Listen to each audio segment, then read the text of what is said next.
The world in its entirety is currently going through a lot, but some problems are peculiar to a country or continent.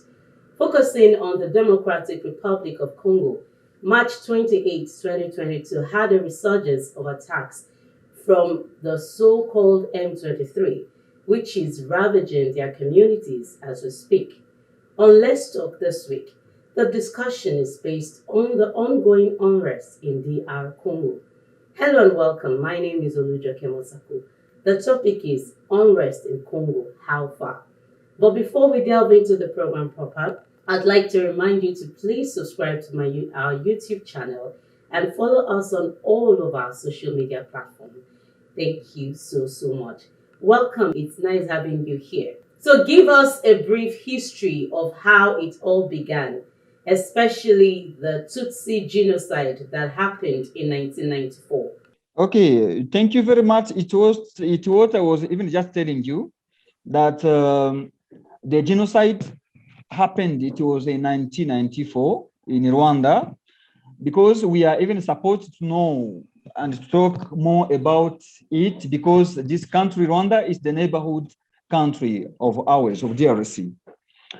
Now, there was maybe the tribalism, because among two tribes, among Hutu is one tribe which is in Rwanda, and Tutsi. So they didn't even need to see Tutsi appearing in that country. They fought even to kill all of Tutsi in Rwanda. So it started in 1994 because all the politicians were maybe involved, like the government of the country at that time, led by the president, the late president Habyarimana, who was the president of the country. And during to what happened, he could even lead too many even meetings, some speeches, which had to lead to that genocide. So it occurred, and too many of the population who fled from that country, even coming here in this country, they fled from that. But at least, and fortunately, it stopped for a while. Yeah, it's what we may just give you as a story, because it's just maybe the neighborhood country to our country, DRC. Perhaps you may just also get other questions about what we know about the history of that genocide.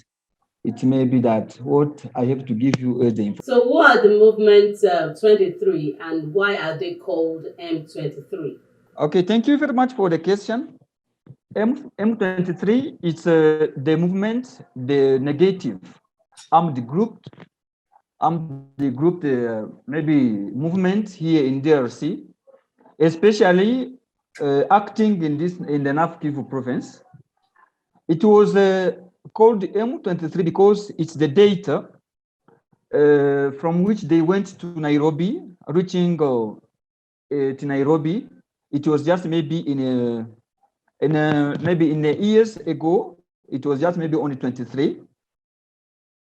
So all what they had maybe to agree in Nairobi, they didn't just accept. So after that, when they left maybe Nairobi, they were not convinced from what was just spoken. Now, reaching here in the DRC, they create that movement.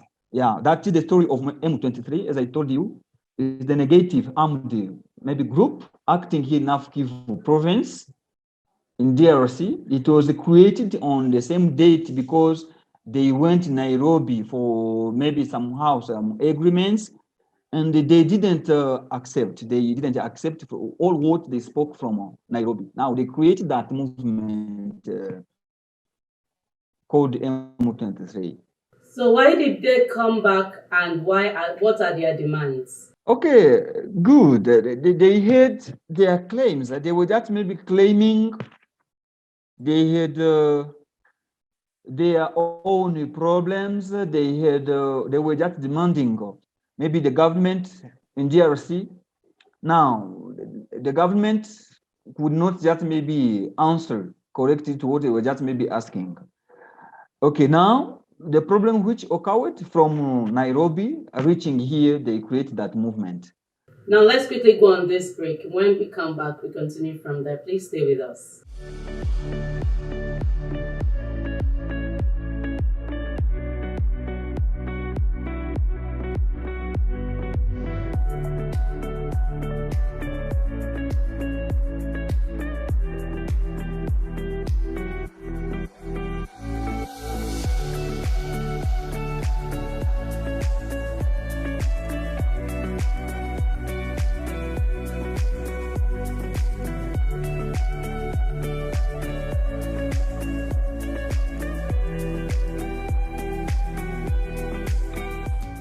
Hello everyone, my name is Janet Bablo and I'm here to talk to you about a show called Let's Talk. Let's Talk is a show on DNTWOK, DNTWOK on YouTube. I would like for you to, watch the show. I've been on the show. The show is educative, it's informative, it's amazing, and it's hosted by the one and only Olujoke Osako. So don't forget to hit the like button, make sure you share, and make sure you subscribe. Welcome back. If you're just joining us, the program is Let's Talk on DNTWOK, and we've been speaking about the ongoing unrest in the DR Congo. Now, what is the tension between Kinshasa and Kigali? Thank you for the question. The tension between Kinshasa and the Kigali, they are just maybe accusing Rwanda to assist the M23. And now the attention right now is that they have just maybe met. They hold maybe the meeting, and we think that maybe they will also meet to see how maybe to give maybe the correct answer to what they agreed. Unless if there is no correct now agreement, it's declared that maybe the war will just happen. War may happen at any time if those agreements will not be maybe agreed, they're not confessed to the both sides. Kigali Kigali, which is accused to support M23, but also denying those accusations, saying that no, they're not involved. Proofs which show that maybe Rwanda is assisting M23. Now they promised to meet each other in this July. I mean, in this July, when they are just meeting, if not now convinced for the both sides, it's now the problem. It's now the problem. We are now afraid of what is going to come with the outcome if not convinced in a positive maybe side. So does it mean that Rwanda is backing the M23? Yeah.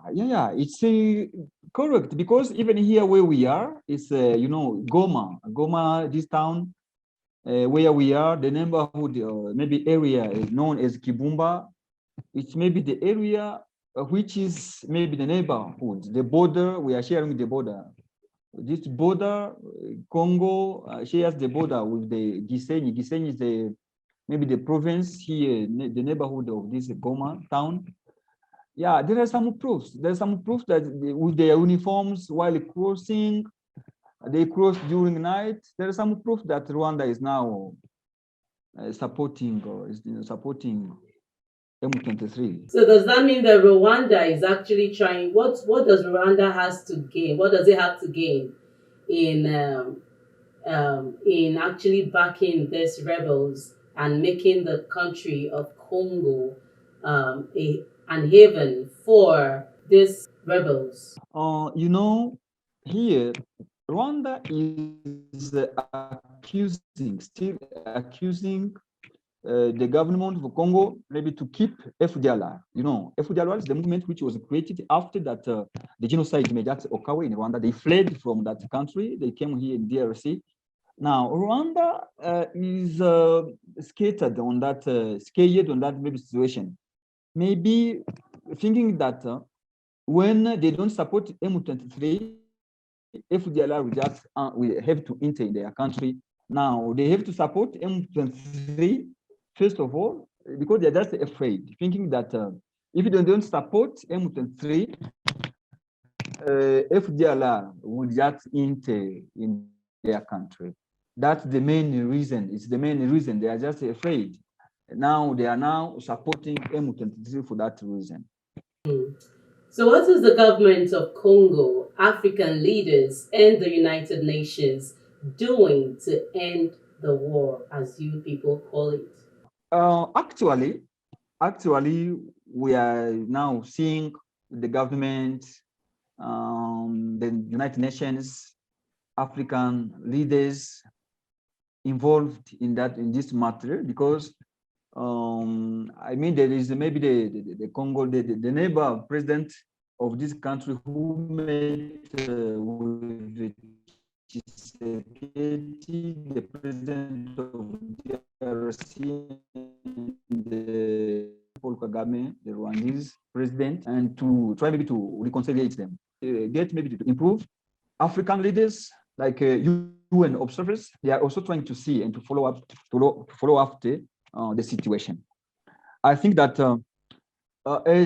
now this M23 is the movement remaining in Bunagana. Bunagana is maybe the city which is closer to Goma, and in Ruchuru territory.